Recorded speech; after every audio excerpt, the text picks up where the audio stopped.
بسم اللہ الرحمن الرحیم۔ سلمان رشدی ہندوستان کا رہنے والا تھا غالباً، اور مسلمان تھا ابتداء میں۔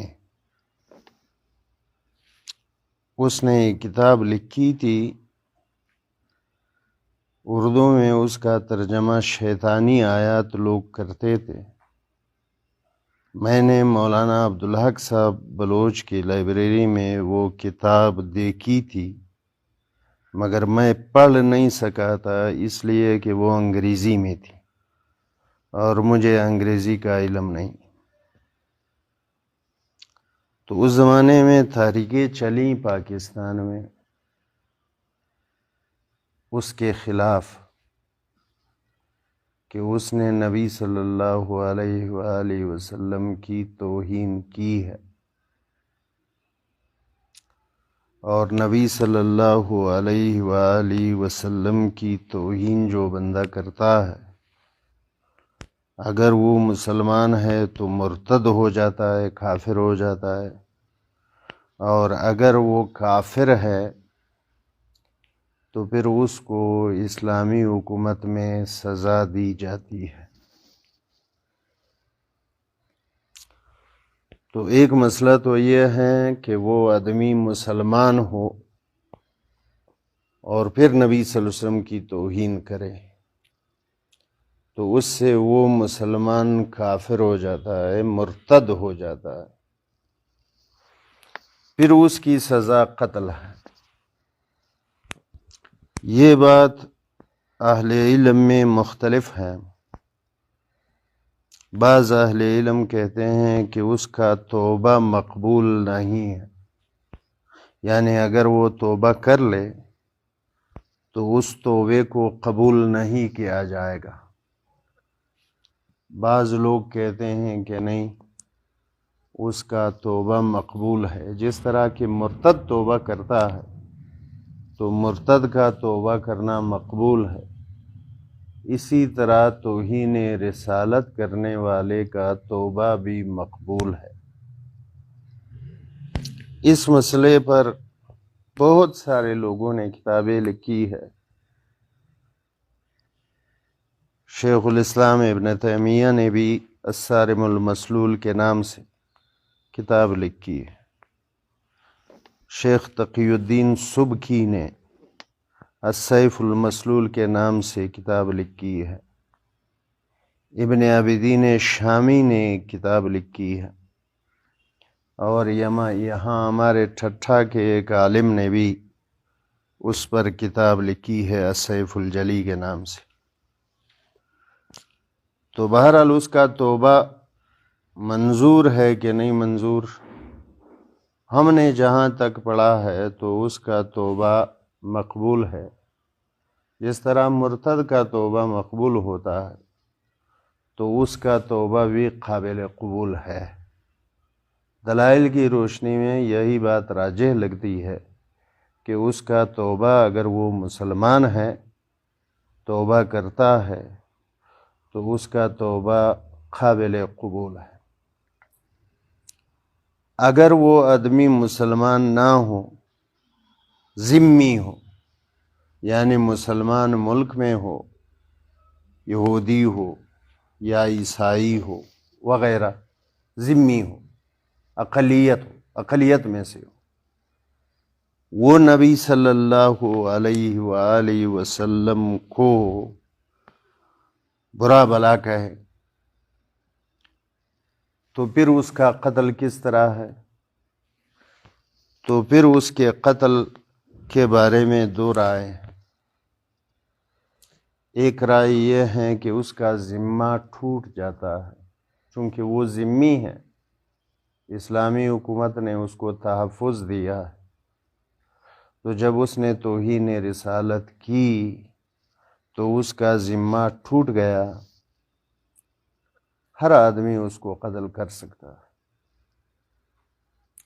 اور بعض اہل علم یہ کہتے ہیں، جیسے احناف، وہ کہتے ہیں کہ اس کا ذمہ نہیں ٹوٹتا، البتہ اسلامی حکومت اس کو سزا دے گی، چاہے وہ عورت ہو چاہے مرد ہو، اس کو سزا دے گی۔ تو ذمہ ٹوٹتا ہے کہ نہیں ٹوٹتا؟ بعض بڑے اہل علم نے یہ بات کی ہے کہ اس کا ذمہ ٹوٹ جاتا ہے، اس کو کوئی بھی قتل کر سکتا ہے، مگر احناف کا مذہب یہ ہے کہ ہر کوئی اس کو قتل نہیں کر سکتا ہے۔ اسلامی حکومت کو چاہیے کہ اسے سزا دے دیں، اسلامی حکومت کو چاہیے کہ اسے سزا دے دیں۔ شیخ الاسلام ابن تیمیہ نے الصارم المسلول میں بہت ساری روایتیں نقل کی ہیں، تفصیل سے گنجائش نہیں ہے کہ اس مسئلے پر یہاں بات کر لیں، ورنہ وہ تمام روایتوں پر، ان تمام روایتوں پر بحث ہو سکتی ہے، اور اس میں بحث کی گنجائش ہے، مضمون اور مقالے کی بھی گنجائش ہے۔ بہرحال ذمہ نہیں ٹوٹتا، یہ مسئلہ جو ہے یہ راجح ہے، دلیل کی بنیاد پر راجح یہ بات ہے کہ اس کا ذمہ نہیں ٹوٹتا۔ اسلامی حکومت کو چاہیے کہ اسے سزا دے دے، پھر جو سزا مقرر ہے وہ دے دے، کیونکہ وہ تو کافر تو ویسے ہی ہے، عیسائی کافر ہے، یہودی کافر ہے تو کافر ہے، اس نے توہین کی ہے تو کافر تو وہ ہے ہی۔ اب اس نے سزا دی ہے، اسلامی حکومت چاہے تو اسے سزا دے دے، جیل میں رکھے، کوڑے لگائیں وغیرہ جو بھی وہ کر سکتے ہیں۔ دوسرا مسئلہ یہ ہے کہ اگر وہ مسلمان مرتد ہو جائیں، اسلامی ممالک میں ہو،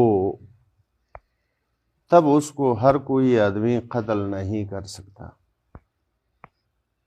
اس لیے کہ سزائیں، اہل علم کی یہ رائے ہے، جمہور اہل علم کی، کہ سزائیں جتنی بھی ہے، ہاتھ کاٹنے کی سزا ہے، کوڑے لگانے کی سزا ہے، رجم کی سزا ہے، ارتداد کی سزا ہے، وہ ساری سزائیں جو ہیں وہ اسلامی حکومت کی طرف مفوض ہے، اس کے حوالے ہیں۔ قتل کی سزا ہے، وہ بھی اسلامی حکومت کو مفوض ہے، اس کے حوالے ہے۔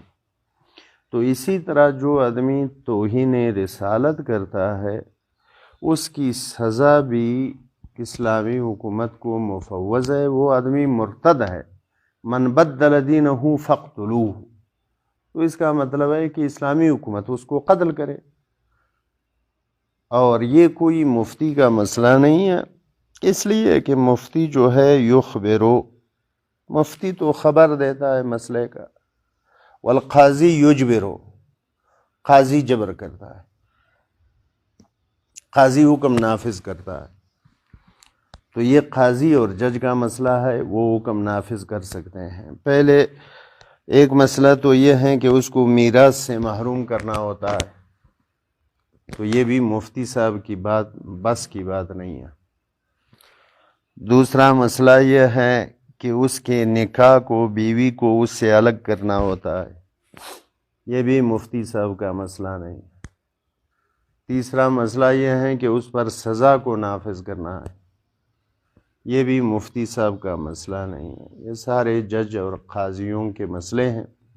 تو لہٰذا اگر وہ مرتد ہے اور اسلامی ملک میں ہیں تو اسلامی مملکت والے اس کے لیے جو ہیں وہ ایک گروپ بنا دیں گے علماء کا، اس کو سمجھا دیں گے کہ آپ کو غلط فہمی ہوئی ہے، تو لہٰذا اس کو درست کر لیں اور اس سے رجوع کر لیں، توبہ کر لیں، توبہ کا موقع دیا جائے گا۔ اگر وہ توبہ کا موقع ضائع کرتے ہیں اور بات نہیں سمجھتے تو اسلامی حکومت پھر اس کو سزا دیں گی۔ مگر ایک آدمی مرتد ہوا، یہاں سے چلا گیا غیر اسلامی ملک میں، غیر اسلامی ملک میں چلا گیا، وہاں اس کو قتل کرنا کس طرح ہے؟ تو وہاں اس کو عام آدمی قتل نہ کرے۔ اگر کسی نے یہ کام کیا ہے تو ہم اس کی توہین نہیں کرتے، اس نے دین کے جذبے سے یہ کام کیا ہوگا، مگر شرعی لحاظ سے اس طرح کا کام نہیں ہوتا۔ مرتد پر سزا نافذ کرنا عام آدمی کا کام اسلامی مملکت میں بھی نہیں ہے، کجا کہ غیر اسلامی ممالک میں کوئی آدمی جا کے اس کو قتل کر لے۔ اگر کسی آدمی نے ایسا فعل کیا ہے تو وہ اس کا اپنا مسئلہ ہے، ہم اس بارے میں کچھ نہیں کہتے، مگر اس طرح کرنا چاہیے کہ نہیں کرنا چاہیے، اس طرح نہیں کرنا چاہیے۔ اس سے مسائل بڑھتے ہیں مسلمانوں کے لیے۔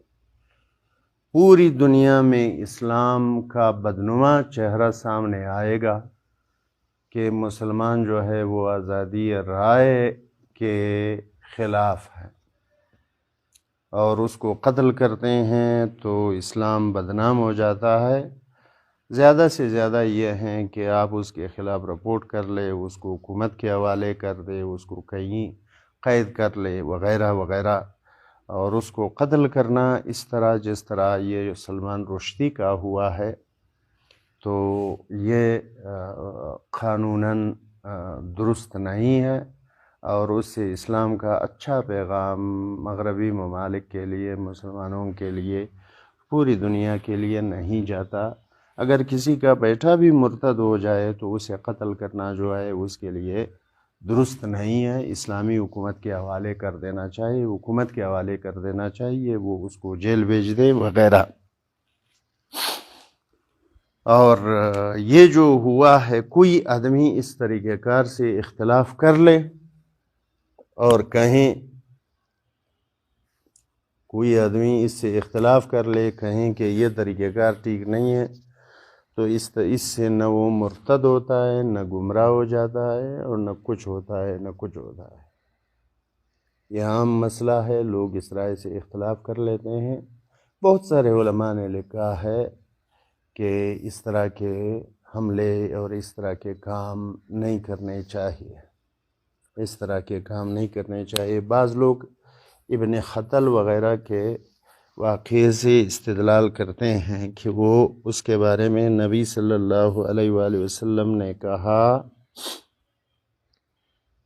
نبی صلی اللہ علیہ وآلہ وسلم نے فرمایا کہ اگر وہ کعبہ کے پردے کے ساتھ چمٹ گئے ہوں تب بھی اس کو قتل کر لے، تو اس کا مسئلہ یہ ہے کہ ابن خطل نے 3 کام کیے تھے کہ ایک تو مرتد ہوا تھا، دوسرا اس کا پیشہ تھا، مستقل پیشہ تھا نبی صلی اللہ علیہ وسلم کی توہین کرنا، اس کے لیے لونڈیاں وغیرہ نچواتے تھے، وہ کام کرتے تھے، اور تیسرا مسئلہ یہ تھا کہ ایک آدمی کو قتل بھی کیا تھا۔ تو اس کے 3 مسائل تھے۔ کعب ابن اشرف کا جو مسئلہ ہے تو وہ اسلامی حکومت کے اندر ہے، اس کی حدود میں ہے۔ اسلامی حکومت کی حدود میں اگر اس طرح کا کوئی مسئلہ ہوتا ہے، پہلے تو وہ ایک انفرادی واقعہ ہے، جیسے مولانا مودودی وغیرہ نے لکھا کہ اس سے استدلال نہیں ہو سکتا، اور اگر کوئی بندہ اس سے استدلال کرتا ہے تو پھر اس کو اسلامی مملکت کی حدود میں اس کی اجازت دینی چاہیے، اور غیر اسلامی ممالک میں اس کی اجازت دینا جو ہے وہ اس سے مسائل کھڑے ہوتے ہیں اور مسلمانوں کے لیے خطرات ہوتے ہیں۔ یہ اس کا خلاصہ میں نے بیان کر دیا۔ باقی جو دلائل ہیں تو دلائل کا یہ موقع نہیں ہے، یہ تو پھر 1 گھنٹہ 2 گھنٹے چاہتے ہیں۔ وآخر دعوانا الحمدللہ رب العالمین۔